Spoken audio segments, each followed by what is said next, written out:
புதுக்கோட்டை ஆட்சியர் அலுவலகம் முன்பு போராட்டத்தில் ஈடுபட்டு வரும் மாவட்ட மணல் மற்றும் டிப்பர் லாரி உரிமையாளர்கள் சங்கத்தினரால் பரபரப்பு ஏற்பட்டுள்ளது. கூடுதல் விவரங்களை செய்தியாளர் சுந்தரிடம் கேட்கலாம். சுந்தர், அவர்கள் போராட்டத்தில் ஈடுபட என்ன காரணமாக சொல்லப்படுகிறது? அவர்கள் என்ன வலியுறுத்துகிறார்கள்? விவரங்களை பதிவு பண்ணுங்க சுந்தர். புதுக்கோட்டை மாவட்டத்தில் இயங்கி வரும் கிரஷர் மற்றும் கிரஷரிலிருந்து தயாரிக்கப்படும் எம் சாண்டு, பி சாண்டு மற்றும் கற்கள் ஆகியவற்றை ஏற்றி டிப்பர் லாரி மற்றும் மணல் லாரிகள் மூலமாக ஏற்றி செல்லப்படுகிறது.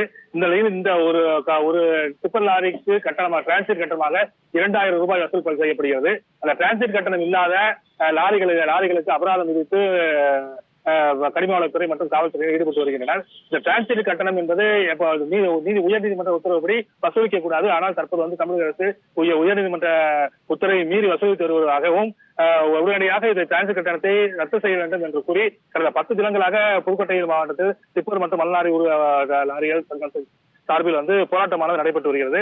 அதன் ஒரு பகுதியாக இன்று மாவட்ட ஆட்சியரை சந்தித்து இந்த கோரிக்கைகளை வலியுறுத்துவதற்காக 200க்கும் மேற்பட்ட மணல் மற்றும் டிப்பர் லாரி உரிமையாளர்கள் குவிந்தனர். இதனால் பரபரப்பான சூழ்நிலை ஏற்பட்டது. தொடர்ந்து அவர்கள் மாவட்ட ஆட்சியரை சந்தித்து மனு அளிப்பதற்காக செல்ல முயன்ற போது காவல்துறையினால் அவர்கள் தடுத்து நிறுத்தப்பட்டனர். 20 பேர் மட்டுமே மாவட்ட ஆட்சியரை சந்திப்பதற்கு அனுமதி அளிக்கப்படும் என்று காவல்துறையினர் கூறியதை தொடர்ந்து, ஆனால் அனைவரும் நாங்கள் செய்வோம், இல்லை என்றால் நாங்கள் போராட்டத்தில் ஈடுபடுவோம், சாலை முறையில் ஈடுபடுவோம் என்று அவர்கள் காவல்துறையிடம் வாக்குவாதத்தில் ஈடுபட்டதால் பரபரப்பு ஏற்பட்டது. தொடர்ந்து மாவட்ட ஆட்சியரை அனைவரும் சந்திப்பதற்கு காவல்துறையினர் அனுமதி அளித்து தற்போது அனைவரும் மாவட்ட ஆட்சியரை சந்திப்பதற்காக உள்ளே சென்றுள்ளார். விவரங்களுக்கு நன்றி சுந்தர்.